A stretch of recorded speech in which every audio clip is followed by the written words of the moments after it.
بسم اللہ الرحمن الرحیم۔ اللہ کے نام سے جو بڑا مہربان نہایت رحم والا ہے۔ سورۃ الاعلی۔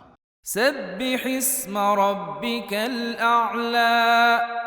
آپ صلی اللہ علیہ وسلم اپنے رب عالی شان کے نام کی تسبیح کریں۔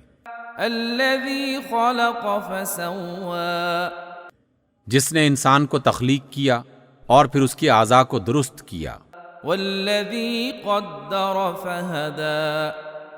اور جس نے تقدیر بنائی پھر راستہ دکھایا۔ والذی اخرج المرعی۔ اور جس نے چارہ نکالا فجعلہ غثاء احوی۔ پھر اس کو سیاہ کوڑا بنا دیا۔ سنقرئک فلا تنسى۔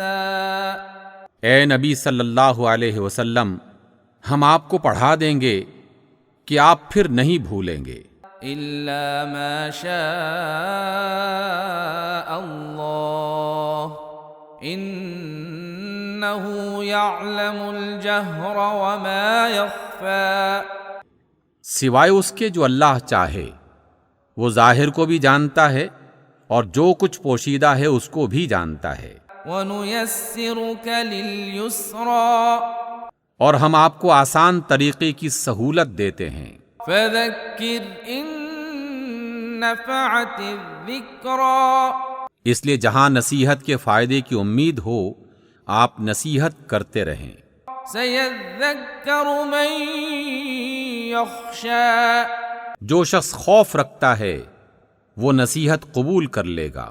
وَيَتَجَنَّبُهَا الْأَشْقَىٰ۔ اور جو اس سے گریز کرے گا وہ انتہائی بدبخت ہوگا۔ الَّذِي يَصْلَى النَّارَ الْكُبْرَىٰ۔ جو قیامت کے دن بہت بڑی آگ میں جائے گا۔ ثُمَّ لَا يَمُوتُ فِيهَا وَلَا يَحْيَىٰ۔ پھر نہ وہ مر سکے گا اور نہ ہی زندہ رہ سکے گا۔ قد افلح من تزکا۔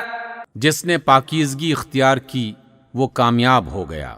وذکر اسم ربہ فصلی۔ اور اپنے رب کا نام یاد کرتا رہا اور نماز پڑھتا رہا۔ بل تؤثرون الحیاۃ الدنیا۔ مگر تم لوگ دنیا کی زندگی کو ترجیح دیتے ہو۔ والآخرۃ خیر وَأَبْقَىٰ۔ حالانکہ آخرت بہتر ہے اور ہمیشہ رہنے والی ہے۔ إِنَّ هَٰذَا لَفِي الصُّحُفِ الْأُولَىٰ۔ یہی بات پہلے سے آئے ہوئے صحیفوں میں بھی کہی گئی تھی۔ صُحُفِ إِبْرَاهِيمَ وَمُوسَىٰ۔ ابراہیم اور موسیٰ کے صحیفوں میں۔ صدق اللہ العظیم۔